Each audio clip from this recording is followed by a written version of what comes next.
The Pacific horizon sliced through the dark waters of the Atlantic, its bright lights a stark contrast against the endless black of the ocean.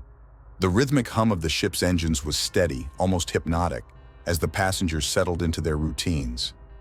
Laura Mitchell, a poised and successful financial consultant, had spent her evening enjoying a quiet dinner with her husband James.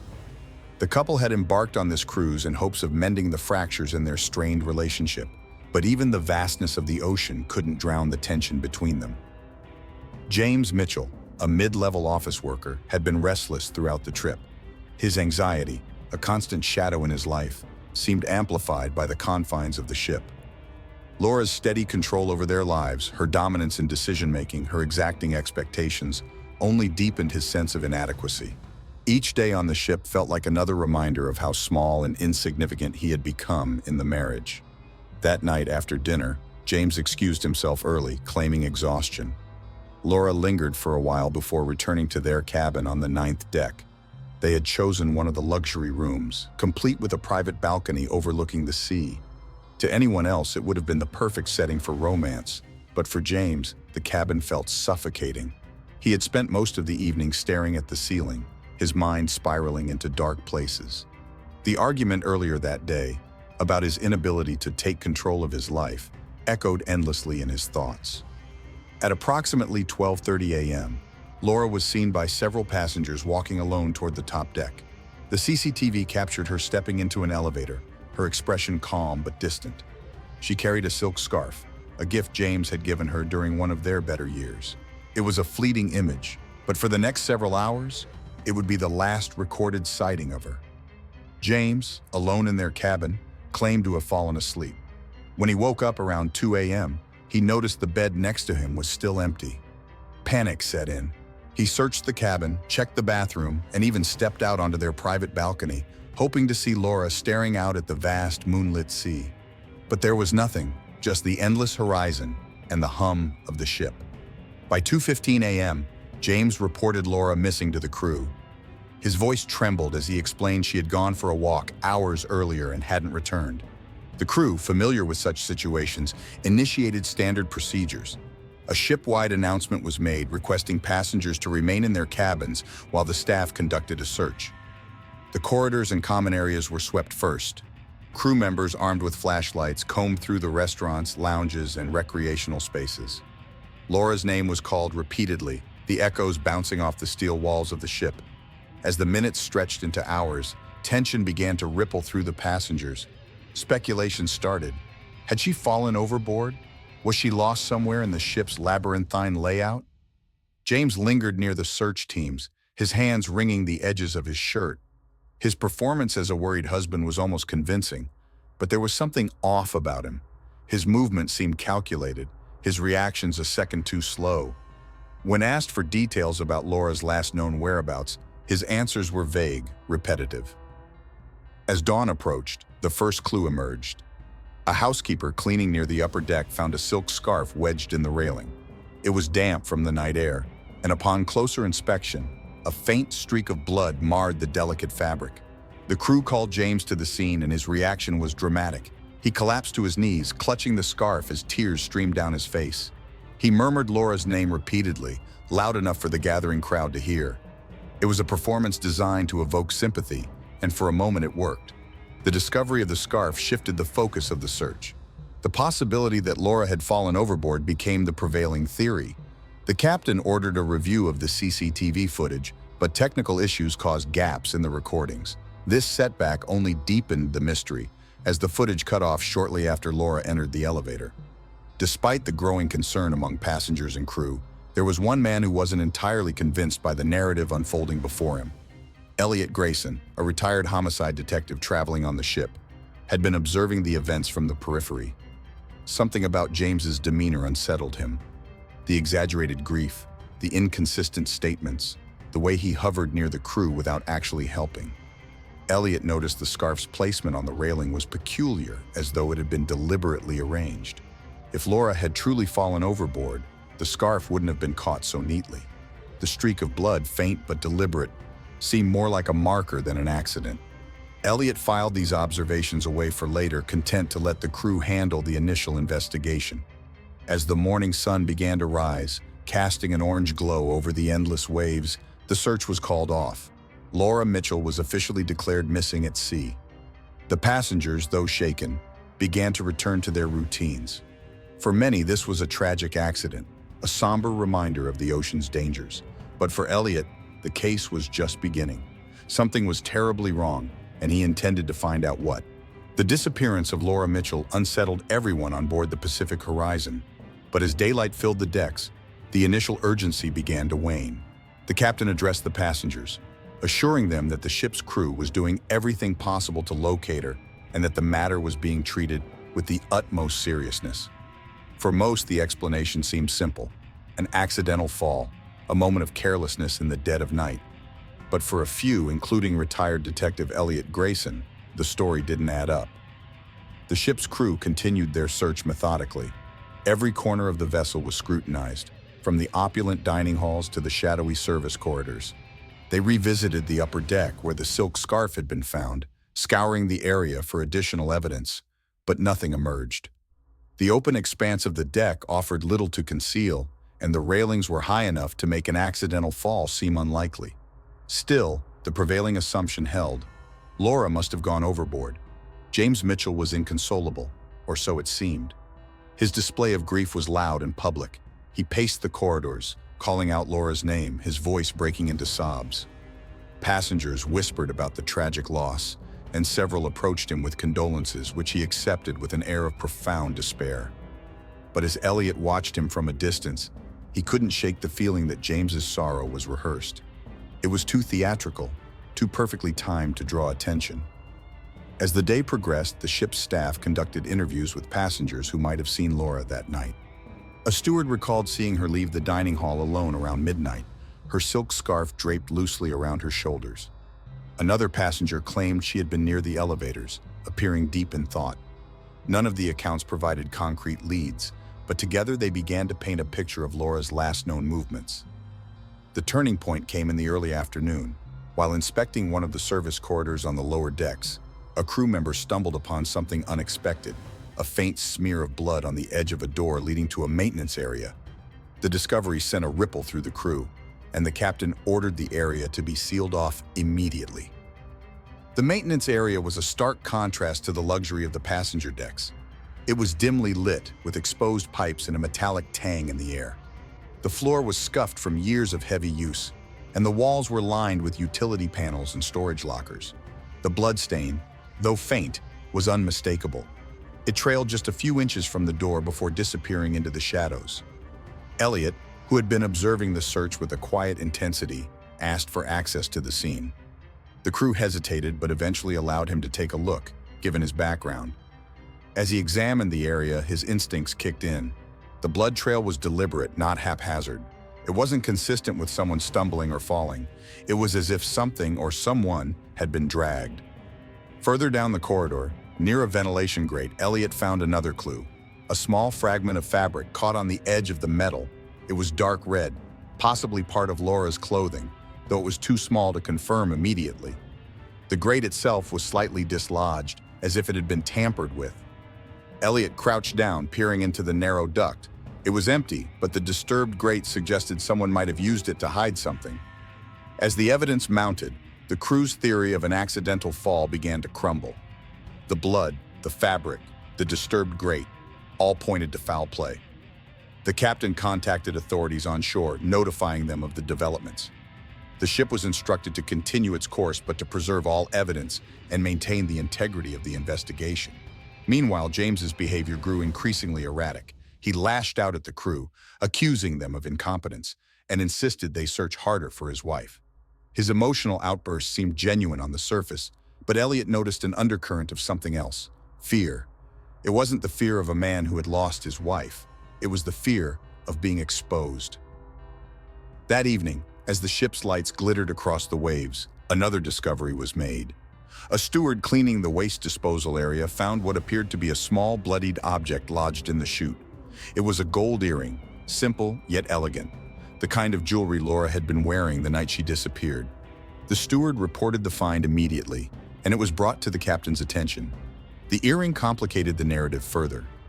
If Laura had fallen overboard, how could her earring have ended up in a waste chute deep within the ship?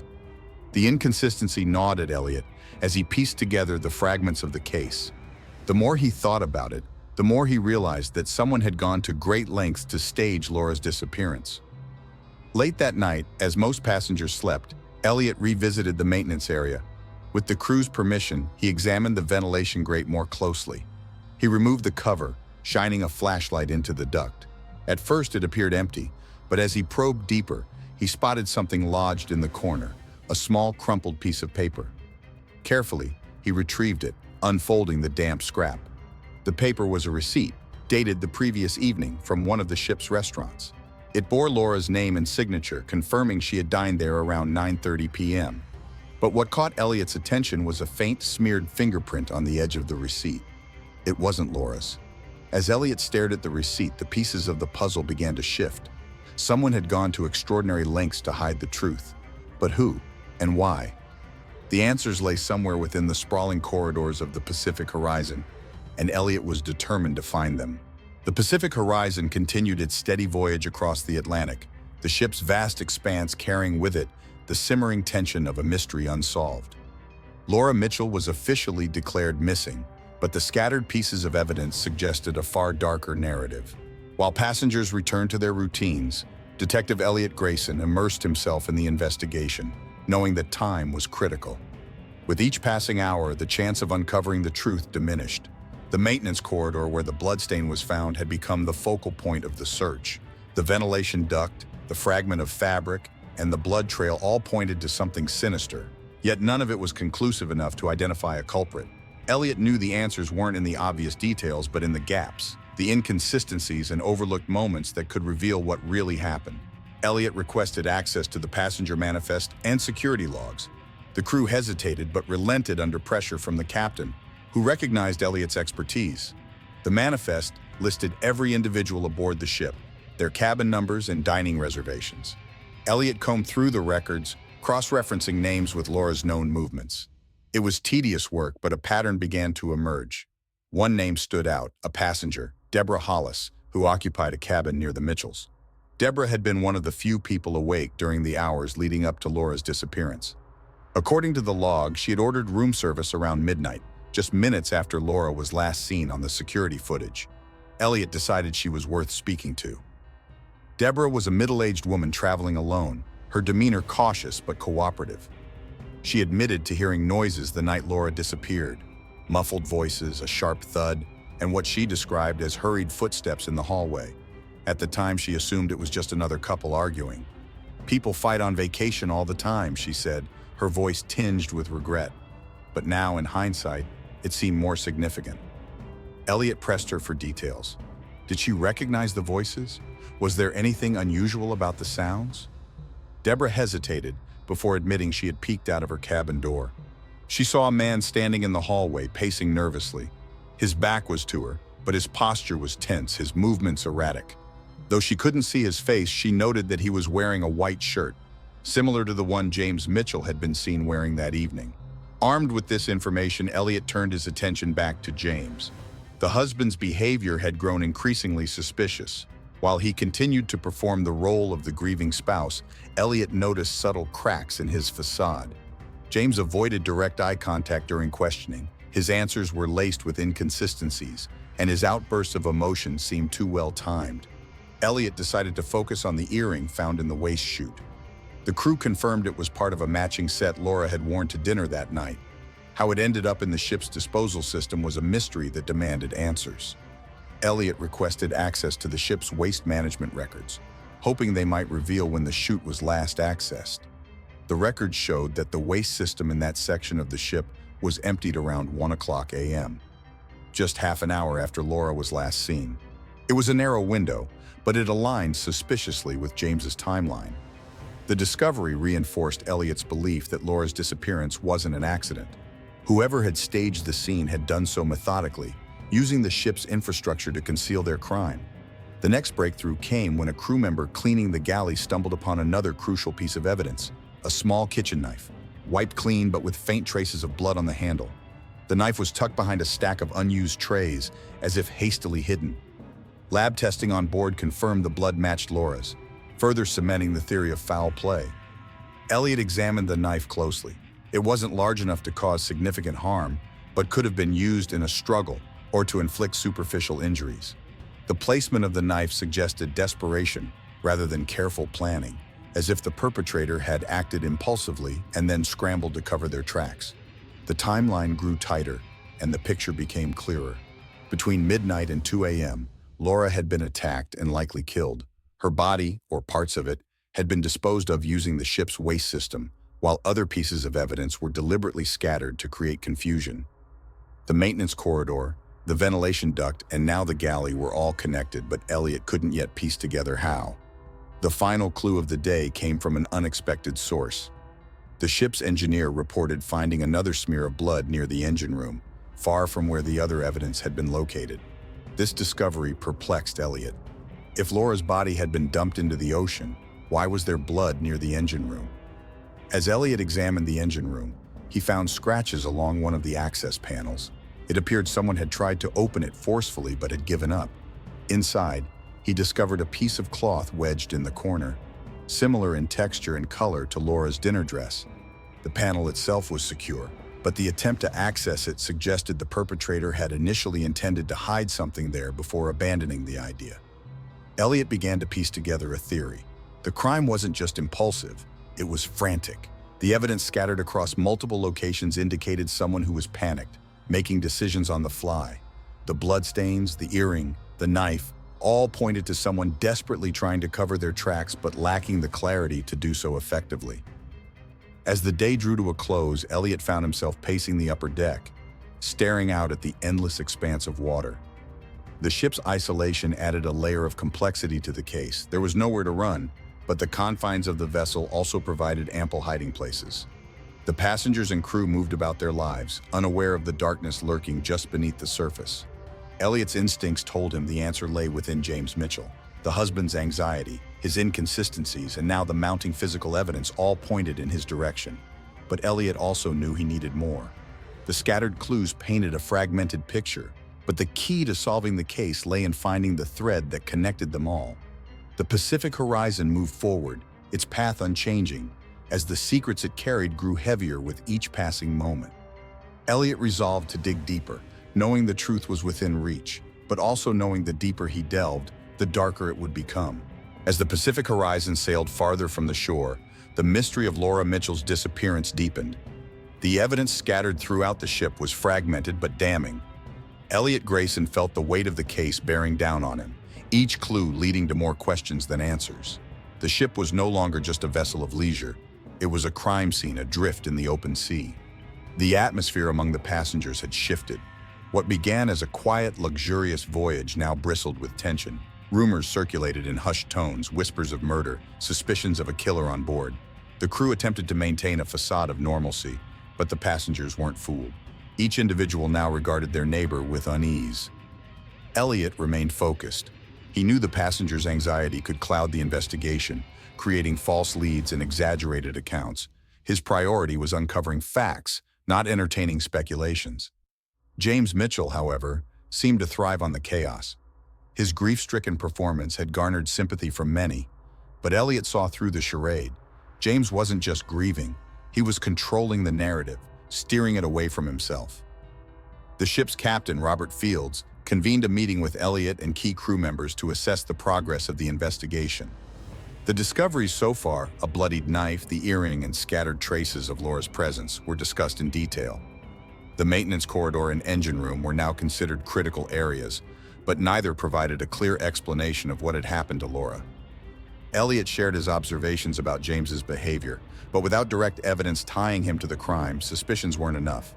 During the meeting, a steward arrived with urgent news. One of the cleaning staff had found something unsettling in the waste processing unit, a partially burned piece of fabric that matched the color and texture of Laura's dinner dress. The material reeked of chemicals, suggesting an attempt to destroy evidence. The discovery added another layer to the mystery. Someone had access to restricted areas of the ship and was actively trying to erase their tracks. Elliot and the captain immediately inspected the waste processing unit. The area was industrial and grim, filled with the mechanical hum of machinery and the acrid smell of refuse. The fabric fragment had been partially incinerated, its edges singed and blackened.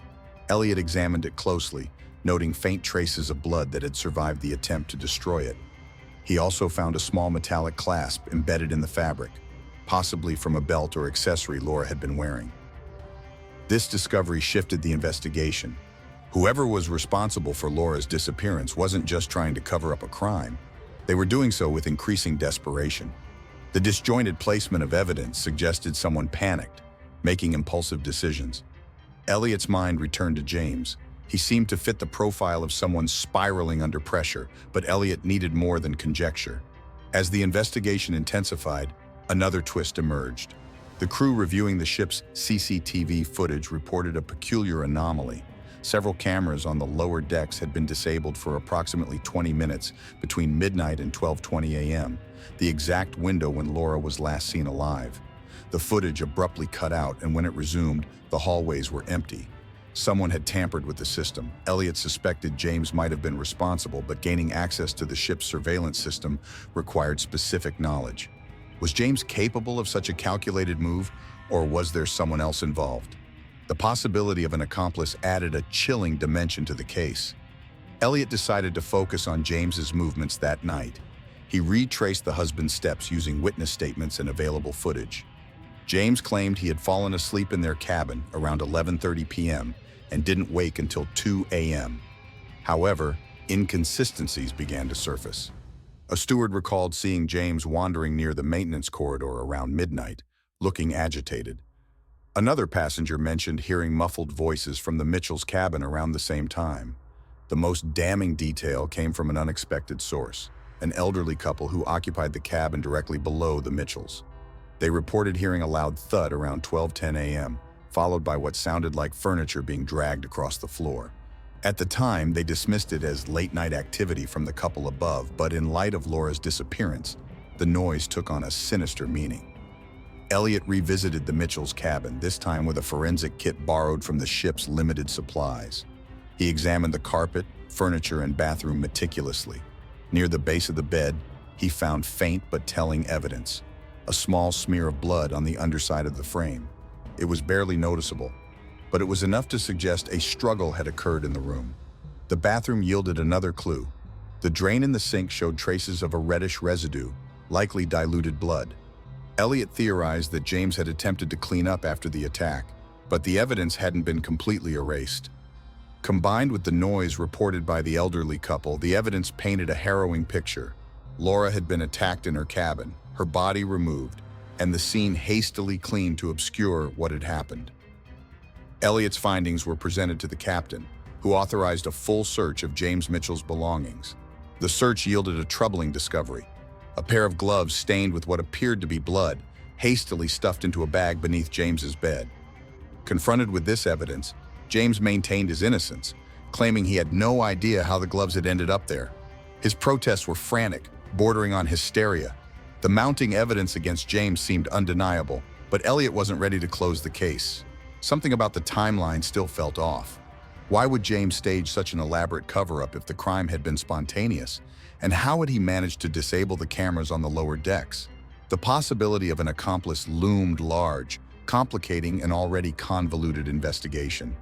That evening, as the ship sailed under a canopy of stars, Elliot stood on the upper deck, deep in thought. The waves crashed against the hull, their rhythmic sound a stark contrast to the chaos unfolding aboard. Elliot knew the truth was within reach, but the deeper he delved, the more he realized this case wasn't just about Laura's disappearance. It was a labyrinth of lies, desperation, and fractured psyches, and uncovering the truth would require navigating its darkest depths. The evidence collected thus far pointed unmistakably to foul play.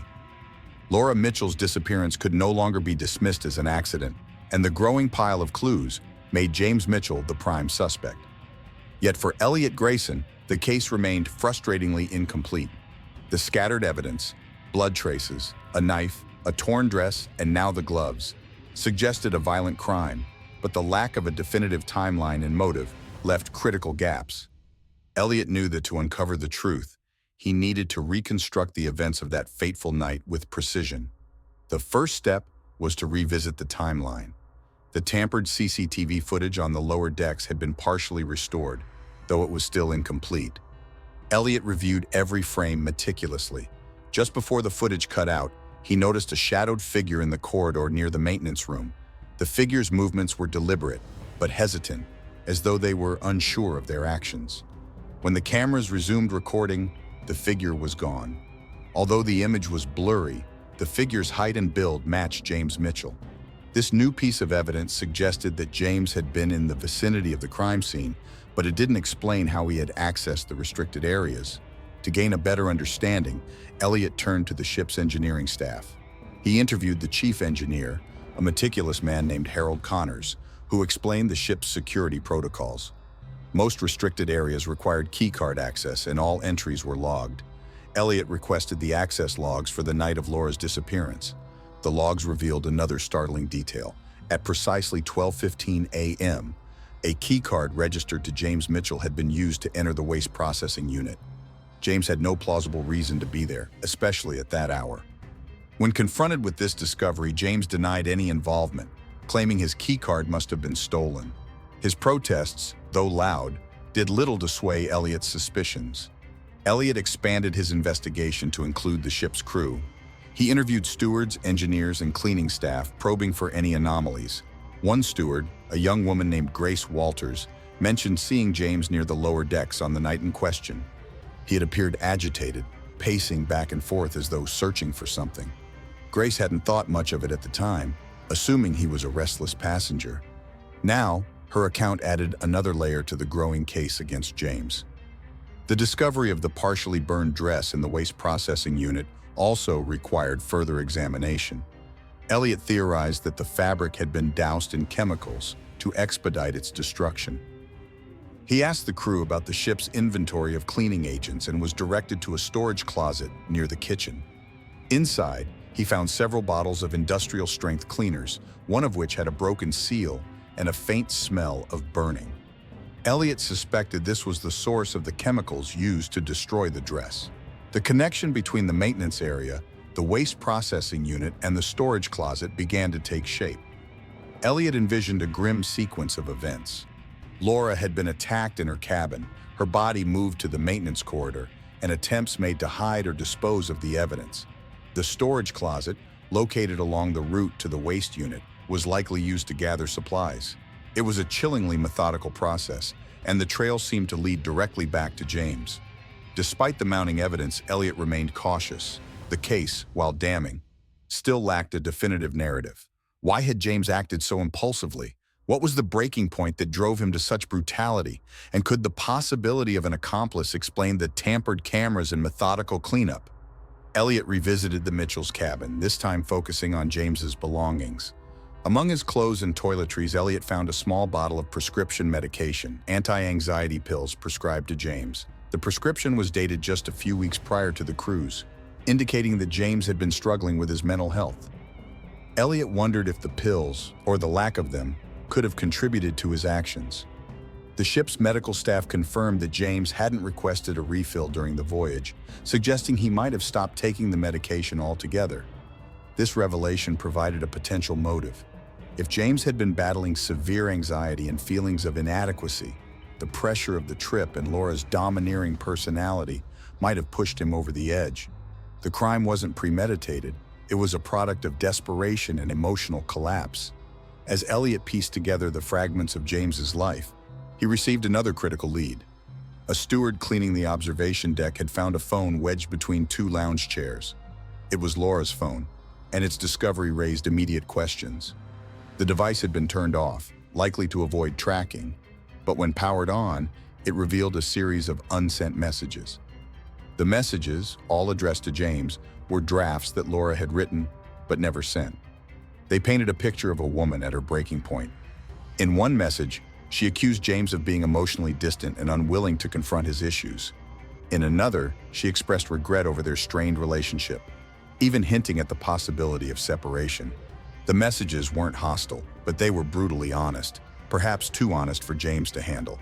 The phone also contained a series of photos from the night Laura disappeared. The final image, taken around midnight, showed Laura standing alone on the upper deck, staring out at the ocean.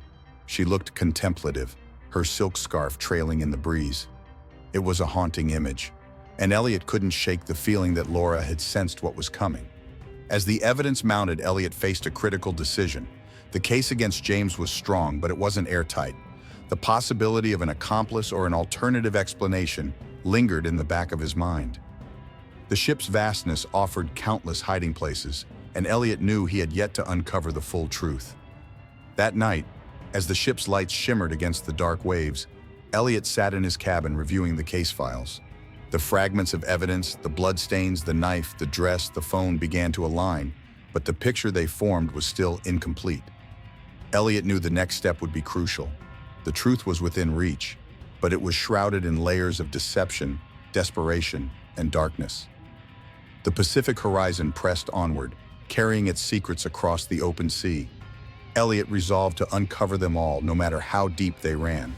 The investigation entered its most critical stage as Elliot Grayson pushed deeper into the labyrinth of deception aboard the Pacific horizon. The scattered fragments of evidence pointed firmly at James Mitchell, but the complexity of the crime left too many unanswered questions. Elliot knew that the devil was in the details, and so too was the truth. The day began with a disturbing revelation. A steward performing a routine check of the lifeboats found a large, blood-stained cloth hidden beneath one of the tarps. The cloth, partially soaked through, bore deep crimson stains and was unmistakably part of a bedsheet from the ship's cabins. It was folded hastily, as though stashed in a panic.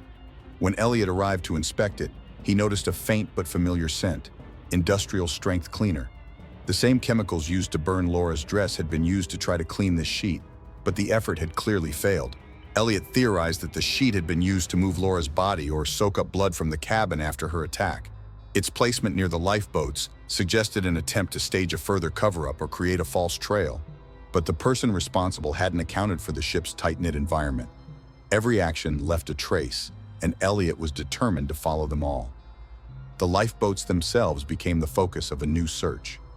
Elliot directed the crew to inspect every nook and cranny, from the storage compartments to the mechanical winches. Their efforts revealed another disturbing clue: a single strand of long, dark hair tangled around the latch of one of the lifeboats. It was impossible to confirm immediately if it belonged to Laura, but the discovery hinted that her body, or evidence tied to her, might have been intended for disposal in the open sea. While the crew combed the lifeboats, Elliot turned his attention to the waste processing unit where the burned dress had been found. He requested a more detailed review of the ship's waste disposal logs, focusing on activity during the hours surrounding Laura's disappearance. The logs revealed an anomaly. The chute leading to the processing unit had been activated multiple times between midnight and 1 a.m., an unusual frequency for such a short period. It was as if someone had been disposing of items in rapid succession. Elliot revisited the waste unit with the ship's engineer, Harold Connors, and together they dismantled sections of the machinery. The effort paid off when they found several small, unburned fragments wedged in the blades of the processing unit, scraps of paper, cloth, and something metallic. Among the debris was a broken bracelet clasp, twisted and bloodied. It was identified as part of Laura's jewelry collection, a piece she had been wearing the night she vanished. The chilling discoveries compounded the already damning case against James. Elliot knew he had enough circumstantial evidence to accuse him formally, but he hesitated. The pieces didn't quite fit together. James, though emotionally unstable, seemed unlikely to have executed such a convoluted plan alone. The precise tampering with the CCTV, the disposal of evidence in multiple locations, it suggested either a level of calculation that James didn't appear capable of, or the involvement of someone else. Elliot broadened his investigation, interviewing passengers and crew with renewed intensity. One name kept surfacing: David Calloway, a deckhand assigned to the lower levels.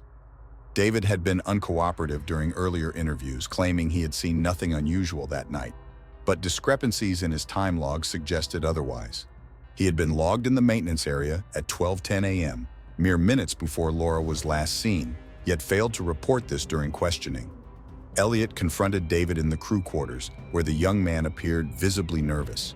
His hands fidgeted, and his gaze darted around the room as Elliot pressed him for details. Initially, David stuck to his story, insisting he had been asleep in his bunk during the critical hours.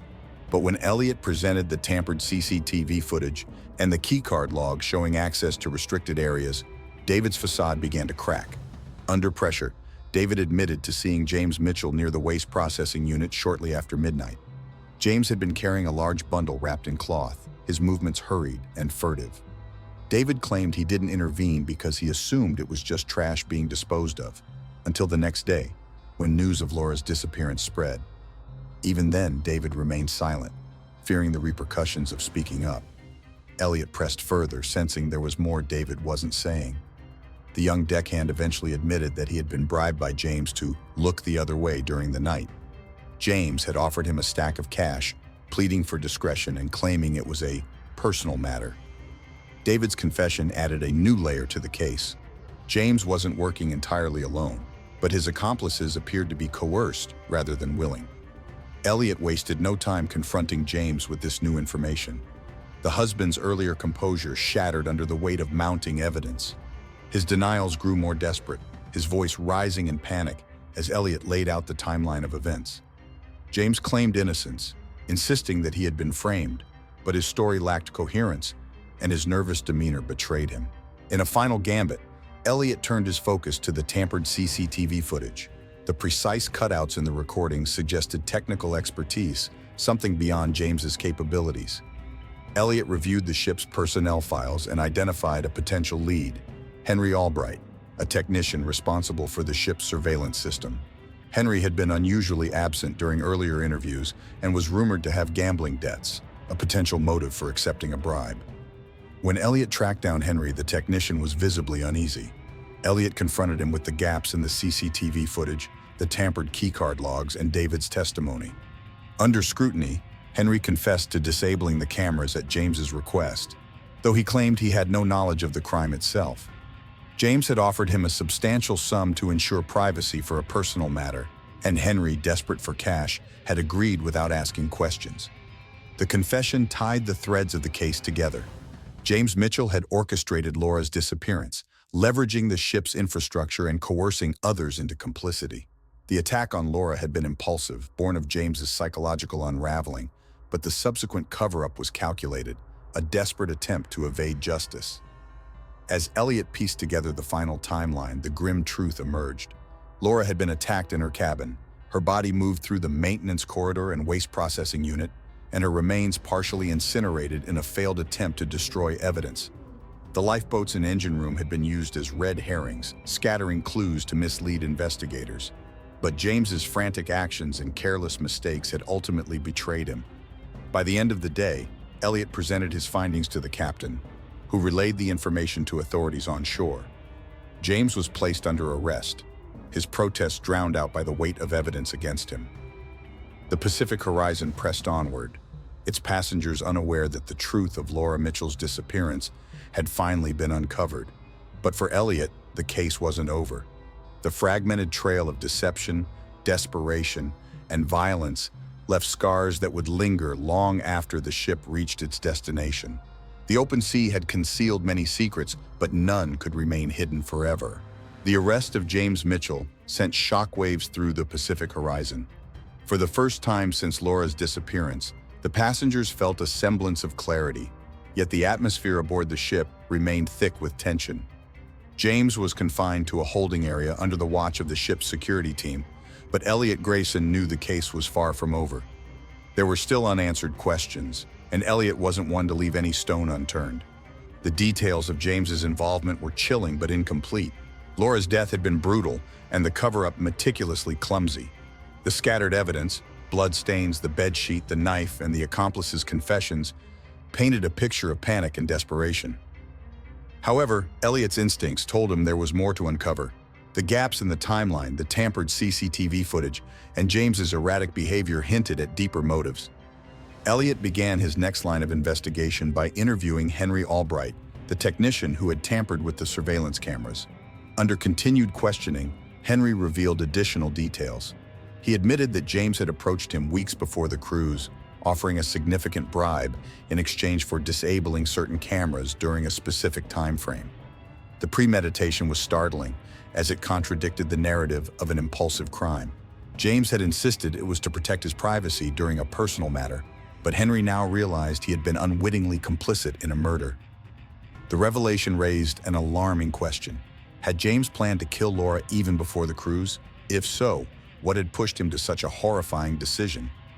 Elliot turned to James's medical records provided by the ship's infirmary. The prescription for anti-anxiety medication unfilled during the voyage revealed a history of untreated mental health issues.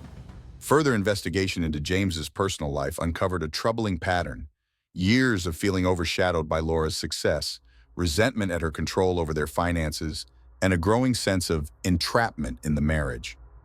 Laura's unsent messages on her phone provided additional context. She had written about feeling suffocated by James's inability to take initiative and expressed her frustration at being the sole decision-maker in their relationship. While the messages showed no malice, they revealed the fractures in their marriage, fractures that James likely perceived as insurmountable. Elliot revisited the scene of the crime, meticulously reconstructing the sequence of events. He began with the Mitchell's cabin, where the faint blood stain under the bed and the red residue in the sink suggested a violent struggle. Laura had likely been attacked while she was preparing for bed. The thud heard by the elderly couple below supported this theory, as did the smeared bedsheet found near the lifeboats. Elliot speculated that James, overcome by rage and resentment, had struck Laura during an argument. The attack escalated, leaving Laura mortally wounded. In a state of panic, James had wrapped her body in the bedsheet and dragged it to the maintenance corridor. The bloodstains near the waste processing unit indicated this was where he attempted to dispose of her remains. The partially burned dress and the bracelet clasp confirmed that he had used the incinerator to destroy evidence, but failed to eliminate it completely. As the timeline came together, Elliot turned his focus to the psychological underpinnings of James's actions. The mounting pressure of the cruise, combined with years of emotional repression and untreated anxiety, had driven James to a breaking point. Laura's dominance in their marriage, though not malicious, had exacerbated his feelings of inadequacy.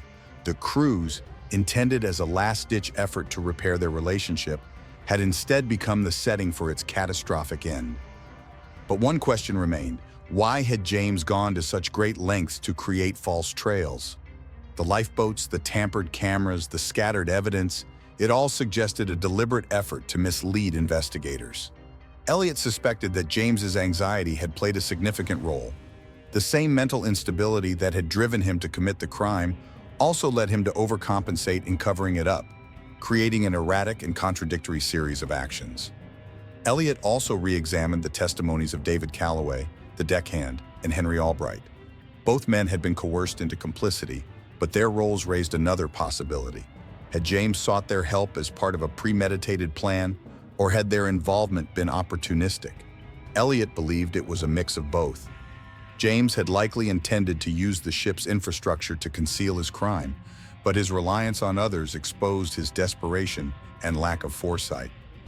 By the time the Pacific Horizon approached its next port of call, Elliot had compiled a comprehensive case against James. The captain contacted law enforcement authorities, who boarded the ship to take James into custody. The handover was tense, with James protesting his innocence even as he was led away in handcuffs. His pleas, though loud, lacked conviction. The weight of the evidence was overwhelming. The final piece of the puzzle fell into place during James's interrogation by the authorities. Faced with the irrefutable evidence and the testimonies of his accomplices, James broke down and confessed. He admitted to killing Laura in a fit of rage, unable to cope with the perception that he was trapped and powerless in their marriage. The murder, while unplanned in its execution, had been premeditated in its intent. James had boarded the ship with the knowledge that this cruise would be their last together, no matter the outcome. James's confession provided closure, but it also left a trail of devastation. The passengers and crew of the Pacific Horizon struggled to process the horror that had unfolded aboard their vessel. For Elliot, the case was a reminder of the fragile line between human resilience and desperation. He had solved the mystery, but the cost had been immeasurable. As the ship docked, Elliot stood on the deck, watching the bustling port come into view. The open sea, with its endless expanse, had revealed the darkest corners of human nature. For Elliot, the journey wasn't just about solving a crime. It was a testament to the resilience of truth even in the face of chaos. The Pacific Horizon would sail again, but the shadows of what had happened aboard it would linger, a haunting reminder of the secrets the ocean could not keep. The Pacific Horizon docked at the bustling port under the gray shroud of morning clouds, its grandeur dimmed by the weight of the crime that had unfolded aboard. Passengers disembarked quietly, their chatter subdued, the usual excitement of arriving at a new destination replaced with whispers about Laura Mitchell and her tragic fate. For many, this journey would forever be marred by the chilling realization of the darkness that had festered within one of their own. James Mitchell had been taken into custody, his hollow protests fading as the authorities led him away. The evidence against him was overwhelming, but it was his own confession that sealed his fate.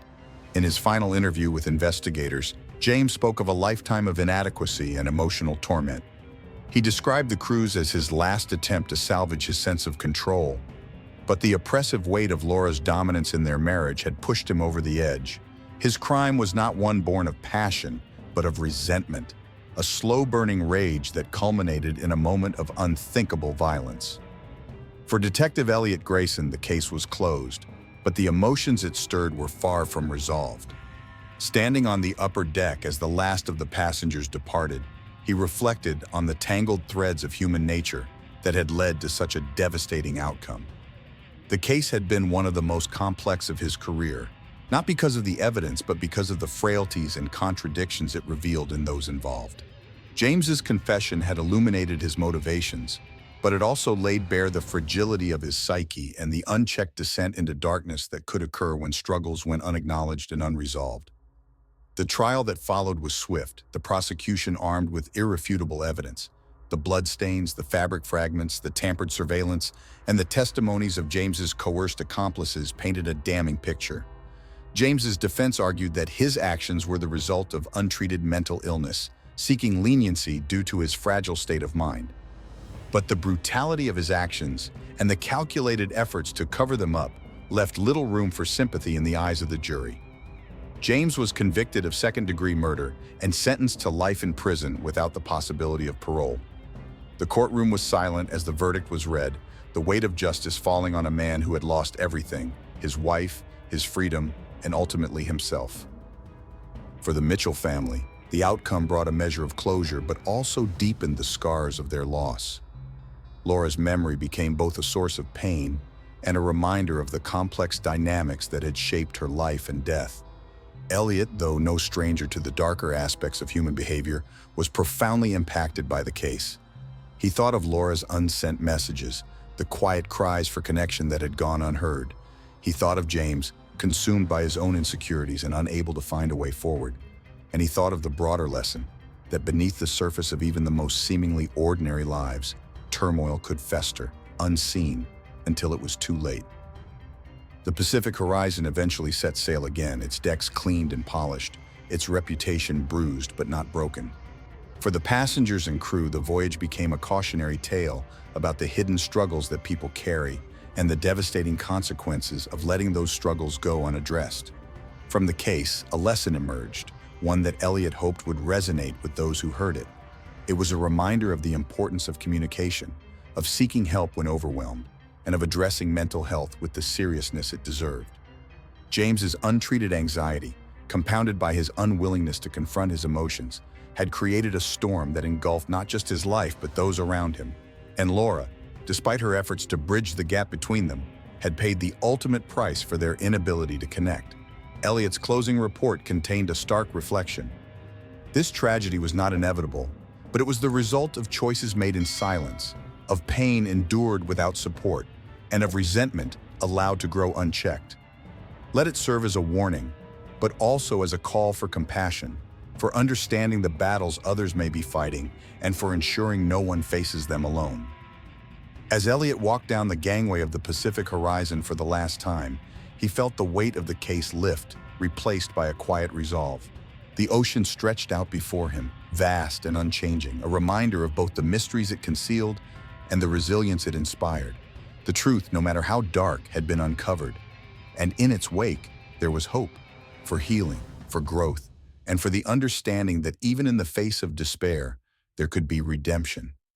The story of the Mitchells would fade from headlines and whispers, but its lessons would endure. Beneath the surface of every tragedy lay the opportunity to reflect, to learn, and to ensure that such darkness would not be allowed to take root again. In the quiet moments that followed, Elliot found solace in that truth, knowing that while the past could not be changed, the future still held the promise of light. The story has been edited to ensure personal privacy and security regarding names and locations. Thanks for watching. If you liked the video, don't forget to subscribe to see the latest and most thrilling family crime stories.